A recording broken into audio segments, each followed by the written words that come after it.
Assalamualaikum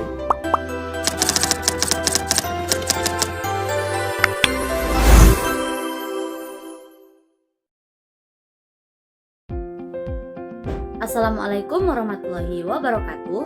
Halo semuanya, perkenalkan saya Lismawati dengan NIM F105124140 dari kelas A1.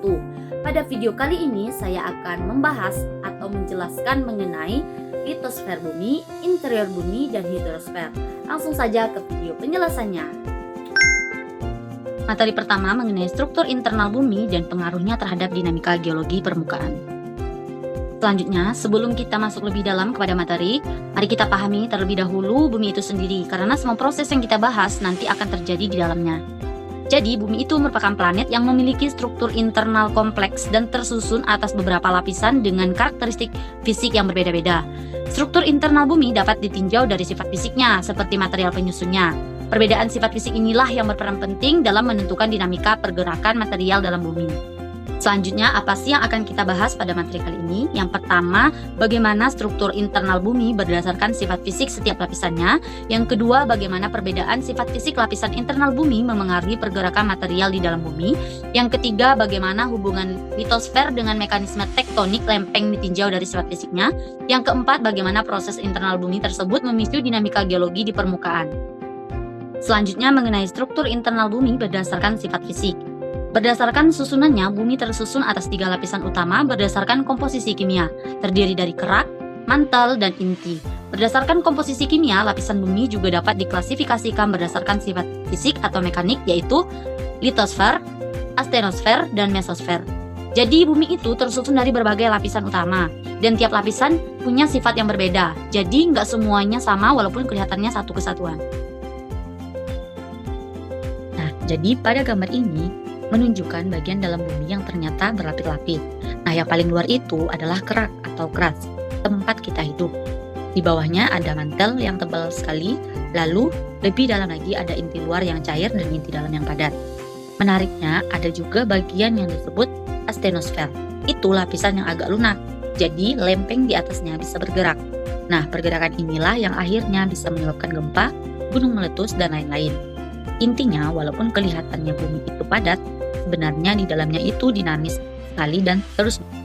Selanjutnya, mengenai perbedaan sifat fisik lapisan internal bumi memengaruhi pergerakan material di dalam bumi. Litosfer merupakan lapisan paling luar dari bumi yang terdiri atas kerak bumi dan bagian paling atas dari mantel. Bersifat relatif keras dan rapuh dibandingkan lapisan di bawahnya.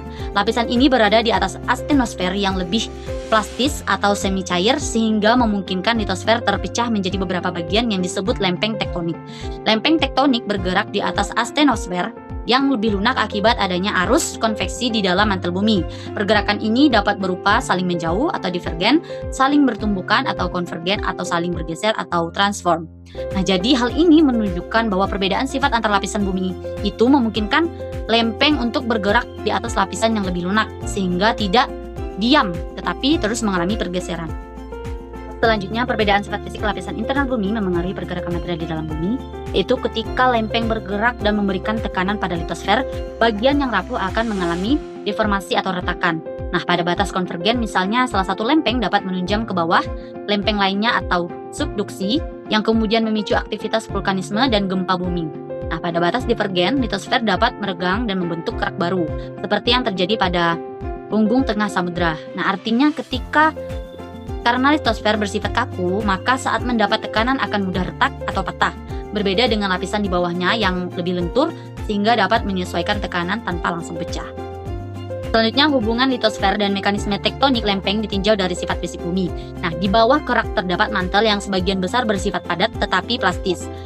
Artinya, batuannya dapat mengalir sangat lambat akibat suhu yang tinggi. Sifat plastis mantel ini memungkinkan terjadinya arus konveksi, yaitu pergerakan material panas dari bagian bawah mantel ke atas dan material yang lebih dingin ke bawah. Arus konveksi inilah yang menjadi penyebab utama terjadinya pergerakan lempeng tektonik di permukaan bumi. Sementara itu, inti bumi terbagi menjadi inti luar yang bersifat cair dan inti dalam yang bersifat padat. Inti luar yang cair memungkinkan terjadinya pergerakan material logam akibat perbedaan suhu dan tekanan, sedangkan inti dalam yang padat tidak mengalami pergerakan seperti Frida.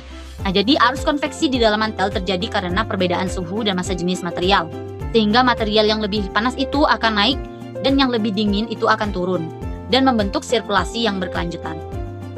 Selanjutnya mengenai proses internal bumi yang berdampak pada dinamika geologi di permukaan. Nah, pergerakan lempeng litosfer membentuk pola interaksi di batas-batas lempeng, yaitu tektonik. Pada batas konvergen memicu aktivitas vulkanik akibat pelelehan sebagian material mantel serta membentuk palung laut dan rangkaian pegunungan. Pada batas divergen memicu punggung tengah samudra. Pada batas transform memicu gempa bumi. Nah, jadi setiap jenis pergerakan lempeng itu memiliki karakteristik yang berbeda. Misalnya pada batas konvergen terjadi penunjaman lempeng, sedangkan pada batas divergen terjadi pemisahan lempeng yang membentuk celah baru di kerak bumi. Selanjutnya mengenai vulkanisme, yaitu proses keluarnya magma dari dalam bumi menuju permukaan akibat tekanan dan aktivitas internal bumi. Intrusi yaitu ketika magma menyusup dan membeku di dalam kerak tanpa mencapai permukaan, sedangkan ekstrusi yaitu ketika magma berhasil keluar dan menimbulkan letusan gunung api. Nah, karakteristik letusan sangat dipengaruhi oleh tingkat kekentalan dan kandungan gasnya. Magma yang kental dan kaya gas cenderung menghasilkan letusan eksplosif yang memuntahkan abu vulkanik, lapili, serta awan panas. Sedangkan magma yang lebih encer dan miskin gas menghasilkan letusan efusif berupa aliran lava yang relatif lebih tenang dan menyebar di permukaan. Nah, jadi vulkanisme itu proses keluarnya magma dari dalam bumi ke permukaan. Bisa cuma berhenti di dalam atau intrusi atau keluar jadi letusan gunung api atau ekstrusi. Selanjutnya proses internal bumi yang berdampak pada dinamika geologi di permukaan. Nah, pergerakan lempeng litosfer membentuk pola interaksi di batas-batas lempeng, yaitu seismisitas, dipicu oleh pergeseran lempeng tektonik pada sesar aktif maupun oleh pergerakan magma menjelang erupsi gunung api. Energi yang dilepaskan kemudian merambat ke segala arah melalui lapisan bumi dalam bentuk gelombang seismik, yaitu gelombang primer, gelombang sekunder, dan gelombang permukaan. Nah, jadi gempa bumi ini terjadi karena pergerakan lempeng atau aktivitas magma di dalam bumi. Energi yang dilepas itu akan merambat sebagai gelombang seismik ke segala arah, dan itulah yang kita rasakan sebagai getaran di permukaan. Selanjutnya fenomena di Indonesia, yaitu di Pulau Sangihe, Sulawesi Utara. Nah, bagian dari cincin api Pasifik yang terbentuk akibat interaksi beberapa lempeng tektonik besar seperti lempeng Eurasia, lempeng Pasifik, dan lempeng Filipina. Keberadaan gunung api aktif seperti Gunung Awu, Gunung Karangetang, dan Gunung Soputan yang menunjukkan bahwa proses magmatisme masih berlangsung. Proses vulkanisme ini menghasilkan berbagai jenis batuan vulkanik seperti lava, tufa, breksi, serta material piroklastik lainnya yang kemudian membentuk struktur dan morfologi permukaan wilayah tersebut. Nah, selain itu juga tanjung serta fenomena sheeting joint yang berkembang di Pulau Sangihe juga berkaitan dengan proses tektonik dan pendinginan batuan dalam skala waktu geologis. Nah, artinya wilayah ini memang aktif secara geologi. Nah, jadi wajar jika sering terjadi gempa atau aktivitas gunung api karena berada di jalur pertemuan lempeng. Selanjutnya kesimpulan dari materi yang sudah dijelaskan tadi, yaitu struktur internal bumi tersusun atas beberapa lapisan yang memiliki perbedaan sifat fisik dan kimia, yaitu kerak, mantel, dan inti, serta secara mekanik dibedakan menjadi litosfer, astenosfer, dan mesosfer. Perbedaan sifat fisik berupa tingkat kekakuan, kerapatan, suhu, dan keadaan zat atau padat, plastis, dan cair menyebabkan terjadinya pergerakan material di dalam bumi. Sifat plastis mantel, khususnya pada astenosfer, memungkinkan terjadinya arus konveksi yang menjadi sumber energi utama pergerakan lempeng tektonik pada litosfer. Interaksi antar lempeng tersebut menimbulkan berbagai dinamika geologi di permukaan seperti tektonik lempeng, vulkanisme, dan seismisitas. Proses-proses ini merupakan manifestasi langsung dari energi panas internal bumi yang terus bekerja secara berkelanjutan. Keterkaitan antara proses internal bumi dan dinamika geologi permukaan dapat diamati secara nyata di wilayah Indonesia yang berada pada jalur cincin api Pasifik.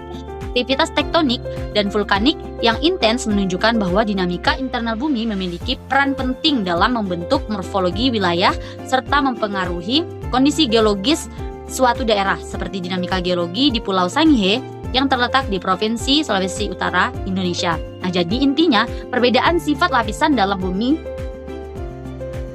membuat terjadinya pergerakan lempeng yang akhirnya menyebabkan fenomena seperti gempa dan gunung api di permukaan.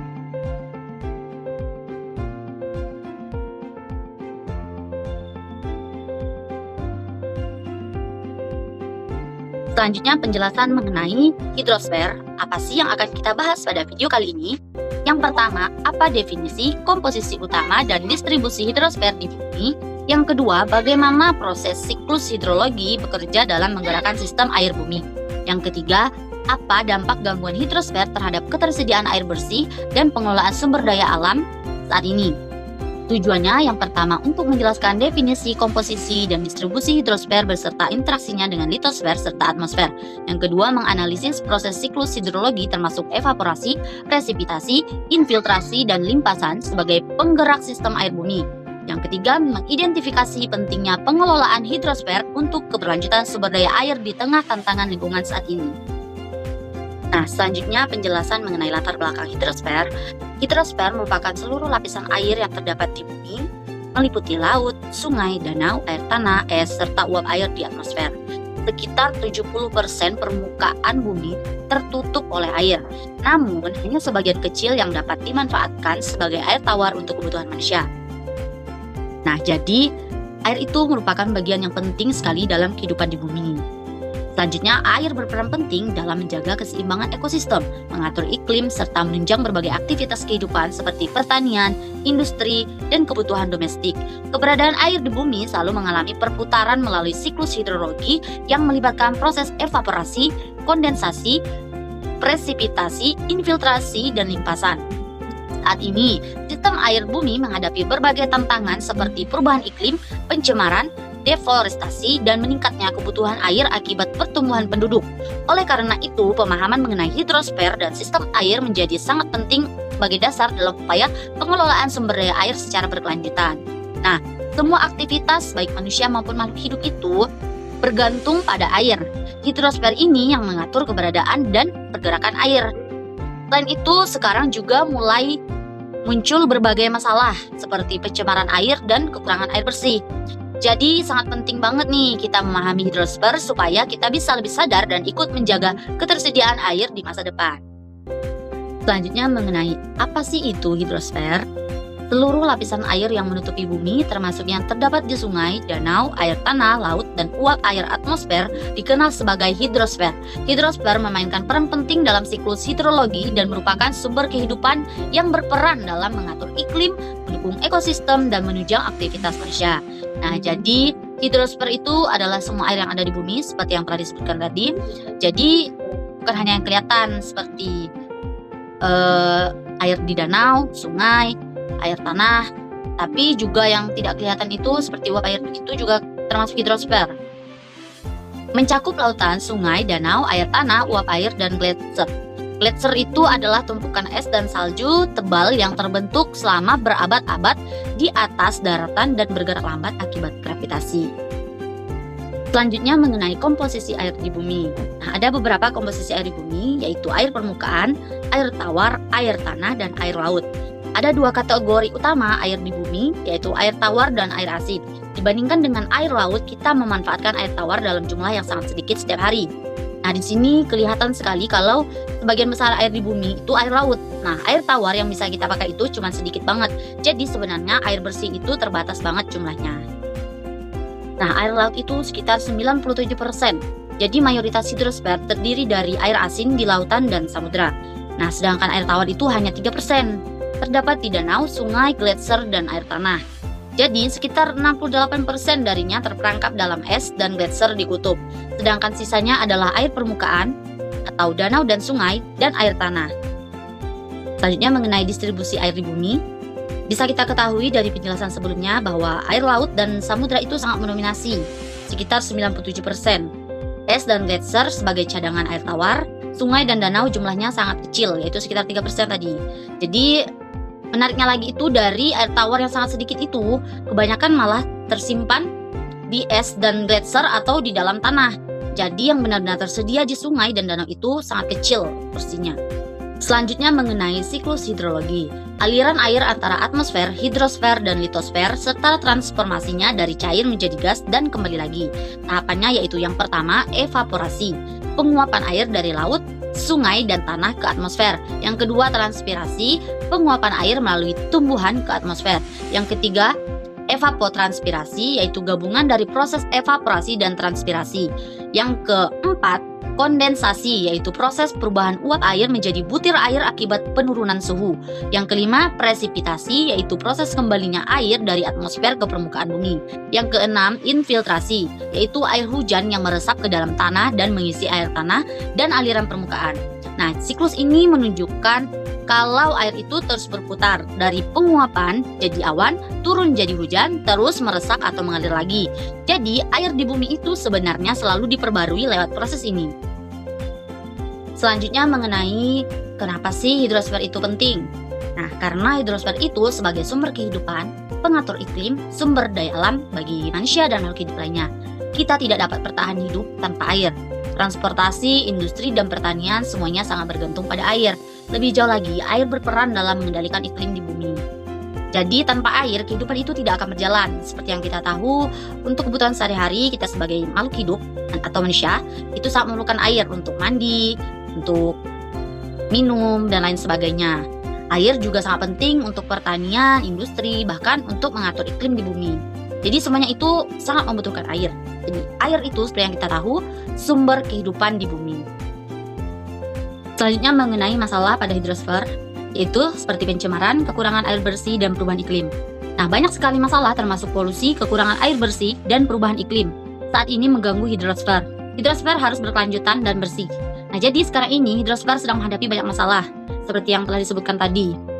Dan ini membuat kondisi air jadi tidak stabil. Selanjutnya mengenai bagaimana sih cara menjaga hidrosfer. Yang pertama, hemat penggunaan air. Yang kedua, konservasi sumber daya air. Yang ketiga, mengolah limbah sebelum dibuang. Yang keempat, melakukan reboisasi. Yang kelima, pencegahan pencemaran air. Nah, setiap individu memiliki peran penting dalam menjaga kelestarian hidrosfer. Upaya tersebut dapat dimulai dari tindakan sederhana seperti tidak membuang sampah sembarangan serta menggunakan air secara bijak dan hemat. Nah, jadi kita itu sangat perlu menjaga hidrosfer. Mulai dari hal sederhana seperti menghemat air, tidak membuang sampah sembarangan, dan menjaga lingkungan sekitar. Nah, jadi kesimpulan dari materi yang telah dijelaskan tadi yaitu hidrosfer merupakan seluruh lapisan air yang terdapat di bumi, baik yang berada di laut, daratan, maupun di atmosfer, dan memiliki peran yang sangat penting dalam menopang kehidupan serta menjaga keseimbangan sistem bumi. Keberadaan hidrosfer tidak terlepas dari siklus hidrologi yang mengatur peredaran air secara terus-menerus melalui proses evaporasi, kondensasi, presipitasi, infiltrasi, dan limpasan. Siklus ini memastikan ketersediaan air tetap terjaga meskipun mengalami perubahan bentuk dan lokasi. Namun, perubahan iklim dan aktivitas manusia seperti pencemaran dan alih fungsi lahan telah mengganggu keseimbangan sistem air bumi. Oleh karena itu, pengelolaan hidrosfer secara berkelanjutan sangat diperlukan untuk menjaga ketersediaan dan kualitas sumber daya air bagi kehidupan saat ini maupun generasi yang akan datang. Semua kehidupan di bumi bergantung pada hidrosfer, yang juga penting bagi ekosistem, iklim, dan siklus hidrologi. Jadi, intinya, hidrosfer itu sangat penting untuk kehidupan dan terus bekerja lewat siklus air. Tapi karena ada gangguan dari manusia dan lingkungan, kita harus ikut menjaga supaya tetap seimbang.